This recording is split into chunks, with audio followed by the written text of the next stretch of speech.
결혼 35년 만에 김순자는 남편의 핸드폰에서 오늘 밤 그 놀이 또 해보자. 지난번처럼 손수건으로. 라는 문자를 발견했다. 발신자는 미정 언니였다. 순자의 절친 30년 지기 오미정이었다.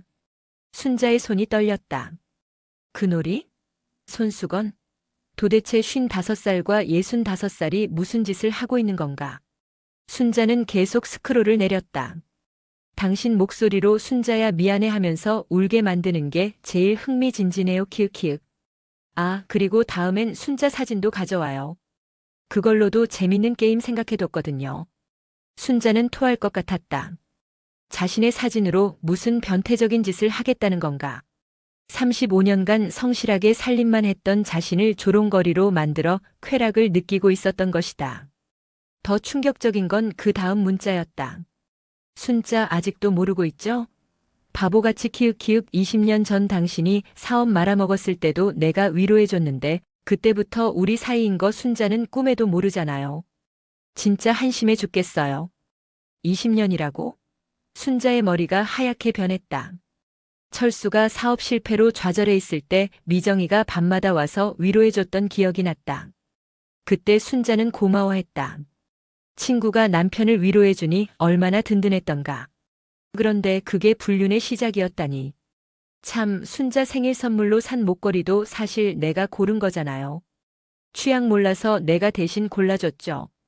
순자가 좋아하며 목에 차고 다니는 거 보면 정말 웃겨 죽겠더라고요 키읔키읔키읔.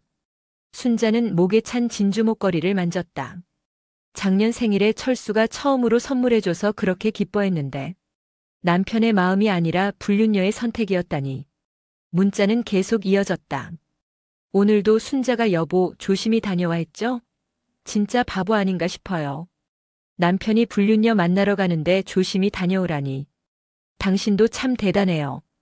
그런 멍청한 여자랑 35년을 살다니. 순자의 눈에서 눈물이 흘렀다. 분노가 아니라 허탈함이었다. 자신의 인생 전부가 거대한 거짓말이었다는 깨달음. 그리고 두 사람이 자신을 얼마나 우롱하고 있었는지에 대한 충격. 바로 그때 현관문이 열렸다. 여보, 나왔어. 철수의 목소리였다. 35년간 사랑했던 남편의 목소리가 이제는 혐오스럽기만 했다. 이게 뭐야? 순자가 핸드폰을 철수 앞에 내밀었을 때 그의 얼굴이 순간 하얗게 변했다가 곧 붉어졌다. 남의 핸드폰을 함부로 보는 게 어디 있어? 프라이버시도 모르는 거야? 35년 살면서 한 번도 목소리를 높인 적 없던 남편의 반응에 순자는 더욱 확신했다.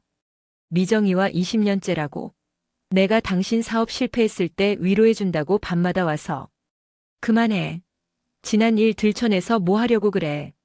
철수는 소리를 질렀다. 그리고는 갑자기 차가운 표정으로 변했다. 솔직히 말할게. 나도 이렇게 살기 답답했어. 35년 동안 내가 나한테 뭘 해줬는데? 밥 해주고 빨래 해주는 게 전부잖아. 대화도 안 통하고 재미도 없고. 순자는 믿을 수 없었다. 재미가 없다고? 나는 평생 당신만 바라보고 살았는데. 그게 문제야. 너무 뻔해. 미정이는 달라. 나를 이해해주고 같이 웃을 수 있고 내 얘기를 들어줘. 너는 언제나 내 여보. 알겠어요, 여보 이런 식이잖아. 순자의 가슴이 미어졌다. 자신이 평생 미덕이라고 생각했던 순종과 내조가 남편에게는 지루함이었다니. 바로 그때 벨이 울렸다. 오미정이었다. 순자야, 무슨 일이야? 철수 오빠가 급하게 연락해서. 미정은 뻔뻔하게도 평소와 똑같은 목소리로 말했다. 순자는 핸드폰 화면을 그녀에게 보여줬다. 언니가 보낸 문자야. 20년 동안 나를 속이고 남편과.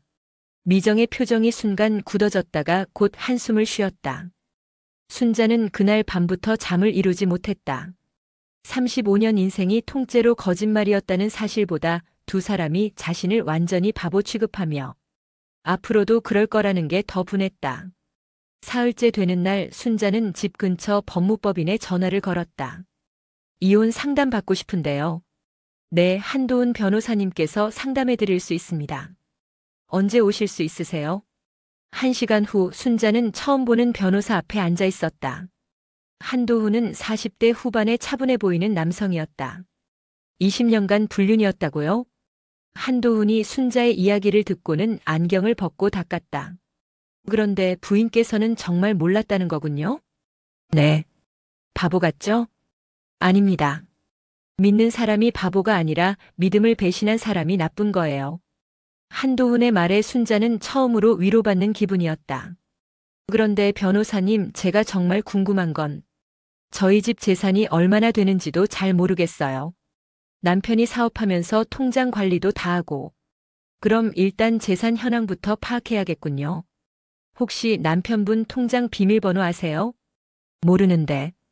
아, 그런데 제가 집에서 심부름하면서 은행 갔을 때 가끔 남편 도장 들고 갔거든요. 도장함에 번호 메모지가 있었던 것 같은데. 좋습니다. 합법적인 범위 내에서 최대한 정보를 수집해 보세요. 부부 공동 재산이니까 부인에게도 당연한 권리가 있어요. 순자는 집으로 돌아와 전에 없던 용기로 집안을 뒤지기 시작했다. 철수의 서재, 서랍, 도장함까지. 그리고 충격적인 걸 발견했다. 통장이 7개나 있었다. 그것도 모두 철수 단독 명의. 잔액을 보니 총 8억이 넘었다. 더 놀라운 건 미정 명의로 된 적금 통장도 있었다는 것이다. 매달 200만 원씩 넣어주고 있었다. 20년 동안 나한테는 용돈도 쥐꼬리만큼 줘놓고. 순자는 분노가 치밀었다. 자신은 마트에서 계란 10원 더 싸다고 기웃거렸는데 남편은 불륜녀한테 매달 200만 원을 주고 있었던 것이다. 그때 핸드폰이 울렸다. 미정이었다. 순자야, 우리 만나서 이야기 좀 하자. 카페에서. 순자는 만나기로 했다. 이제 무서울 것도 없었다. 카페에서 미정은 여전히 뻔뻔했다. 순자야, 너 혹시 이상한 생각하고 있는 거 아니지? 이혼이라든지. 왜? 하면 안 돼? 야, 너 나이가 몇인데? 60에 이혼해서 뭐하게? 그냥 조용히 살아. 철수 오빠도 이제 나이 들어서 별로 오래 못 갈 거야. 미정의 말에 순자는 소름이 돋았다. 자신의 인생을 완전히 깔보고 있었다. 언니는 20년 동안 내 남편한테서 얼마나 받았어? 뭔 소리야? 매달 200만 원. 적금 통장까지 만들어줬더라고. 미정의 얼굴이 굳어졌다. 그거, 너 어떡해? 20년이면 5억 가까이 되겠네. 내가 쪼들리며 살 때 언니는 내 남편 돈으로 호강했구나. 순자야, 그게 아니라. 이제 알겠어. 언니가 왜 이혼하지 말라고 하는지. 내가 이혼하면 그 돈 토해내야 하니까. 순자는 자리에서 일어났다. 언니, 나 변호사랑 상담했어. 곧 이혼 소송 낼 거야. 그리고 언니가 받은 돈도 다 찾아올 거야. 미정이 벌떡 일어났다. 야, 김순자. 너 정말 미쳤어? 동네방네 소문나는 거 각오하고 하는 거야? 응. 각오했어. 20년 동안 바보로 살았는데 이제 똑똑해질 시간이야. 순자는 카페를 나서며 처음으로 후련한 기분을 느꼈다. 한도훈 변호사의 명함을 꽉 쥐고 새로운 인생을 시작할 준비가 되어 있었다. 아, 들켰구나. 순자야, 미안해. 하지만 사람 마음이라는 게 그런 거잖아. 나도 처음엔 그냥 위로해주는 것뿐이었는데. 20년 동안 내 친구가. 순자야, 화내지 마. 우리가 너를 무시하거나 그런 건 아니었어. 그냥 철수 오빠가 외로워하니까. 그리고 솔직히 너도 알았을 거 아니야. 눈치 없는 척했지만 순자는 소스라쳤다. 자신이 눈치 없는 척했다고. 정말 전혀 몰랐는데? 언니는 내가 알고도 모른 척했다고 생각해? 아니면 20년 동안 이렇게 명백한 걸 정말 몰랐다는 거야? 순자야, 너 그렇게 바보는 아니잖아. 미정의 말에 철수도 고개를 끄덕였다. 맞아. 너도 대충 눈치채고 있었을 거야. 그냥 편한 게 좋아서 모른 척했겠지. 이혼하면 재산 문제도 복잡하고. 순자는 두 사람의 말을 들으며 현실 감각을 잃을 것 같았다. 자신이 20년 동안 바보였다는 것도 충격인데 두 사람은 오히려 순자가 알면서도 묵인했다고 확신하고 있었다. 나는 정말 몰랐어. 순자의 목소리가 떨렸다. 에이, 순자야. 이제 와서 그런 소리 하지 마. 우리 다 어른이잖아. 앞으로도 그냥 조용히 살자. 괜히 동네 망신시키지 말고. 미정이 마치 당연한 듯이 말했다. 철수도 고개를 끄덕였다. 그래, 이제 알았으니까 서로 불편하지 않게 잘 지내보자. 나도 좀 더 조심할게. 순자는 두 사람의 태도에 경악했다. 사과는커녕 앞으로도 불륜을 계속하겠다는 뜻이었다. 그것도 자신이 묵인해줄 거라고 당연히 생각하면서. 이혼 소장이 철수에게 날아간 건 그 다음 주였다. 미쳤어? 정말 미쳤다고. 철수는 소장을 들고 집에 뛰어들어왔다. 얼굴이 새빨갰다. 재산 분할의 위자료까지 5억을 달라고? 너 돈이 얼마나 무서운지 알아?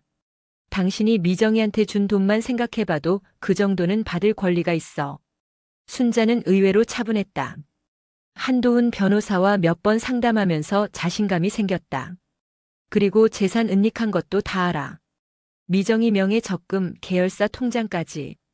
변호사가 다 조사했어. 철수의 얼굴이 파랗게 변했다. 너, 남편 뒷조사를 했다는 거야? 당신이 20년 동안 나를 속였으니까 당연하지. 바로 그때 미정이 급히 뛰어들어왔다. 순자야, 이게 뭐야? 내 적금 통장까지 압류 신청했다며? 언니가 부정수익으로 받은 돈이니까 당연히 돌려받아야지. 부정수익? 나는 철수 오빠한테 고마워서 받은 거야. 20년 동안 위로해줬는데. 미정이 소리쳤다. 그 순간 철수가 미정을 노려봤다. 야, 너 때문에 이렇게 됐잖아. 괜히 문자 같은 걸 보내서. 뭐? 내 때문에? 당신이 핸드폰 관리도 제대로 못해놓고. 두 사람이 서로를 탓하기 시작했다. 순자는 그 모습을 보며 씁쓸했다. 20년 사랑이라는 게 이렇게 쉽게 무너지는 거구나. 그만하세요, 둘 다. 순자의 목소리에 두 사람이 입을 다물었다. 이제 법정에서 보죠. 변호사님이 증거도 충분하다고 하셨어. 며칠 후 동네는 벌집이 됐다. 철수가 동네 사람들을 만나다니며 순자 험담을 하고 다녔다. 아내가 갑자기 미쳤어요. 35년을 함께 살았는데 돈 때문에 이혼하겠다니. 남편한테 정 한 번 안 주고 살아놓고 이혼이라니 참 뻔뻔하죠. 미정도 가만히 있지 않았다. 미용실에서 단골들에게 순자 뒷말을 했다. 순자가 원래 성격이 그래요. 겉으로는 순한 척하지만 속으로는 계산적이거든요. 남편 재산 노리고 있었나 봐요. 하지만 순자도 만만치 않았다. 한도훈 변호사의 조언대로 증거를 더 모았다. 철수와 미정이 함께 다닌 여행 영수증, 레스토랑 카드 내역, 심지어 호텔 포인트 적립 내역까지. 이 정도면 불륜 입증은 확실하겠군요. 한도훈이 서류를 검토하며 말했다. 그런데 상대방 변호사가 만만치 않을 것 같은데요. 합의를 종용해 올 거예요. 과연 일주일 후 철수의 변호사에게서 연락이 왔다. 부인께서 너무 감정적으로 대응하고 계신 것 같습니다. 원만하게 합의하시죠. 1억 정도로. 1억? 순자가 웃었다. 20년 동안 미정이한테만 5억 가까이 줬는데 나한테는 1억? 재미있네요. 부인, 법정에 가면 서로 상처만 더 깊어집니다. 동네 소문도 생각하시고. 저는 상처받을 게 없어요. 잘못한 게 없으니까. 순자는 단호했다. 그날 저녁 한도훈이 전화했다. 내일이 첫 재판입니다. 준비는 다 됐죠? 네. 근데 변호사님. 네. 제가 이렇게 강하게 나와도 될까요? 가끔 무서워져요. 한도훈의 목소리가 따뜻해졌다. 부인은 35년 동안 충분히 희생하셨어요. 이제 당신을 위해 싸울 시간입니다.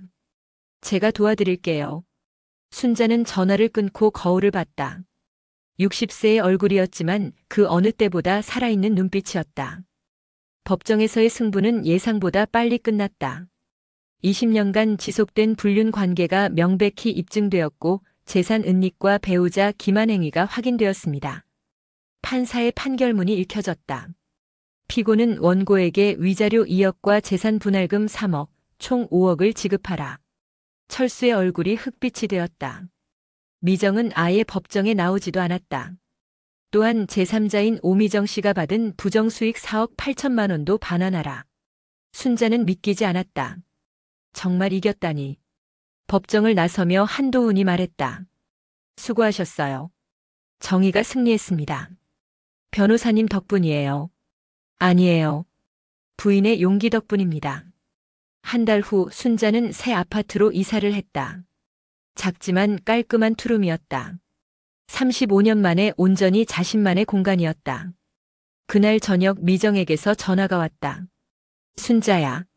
나 정말 망했어. 집까지 넘겨야 할 것 같아. 목소리가 울먹였다. 그렇구나. 순자는 담담했다. 순자야, 우리 30년 우정이었는데.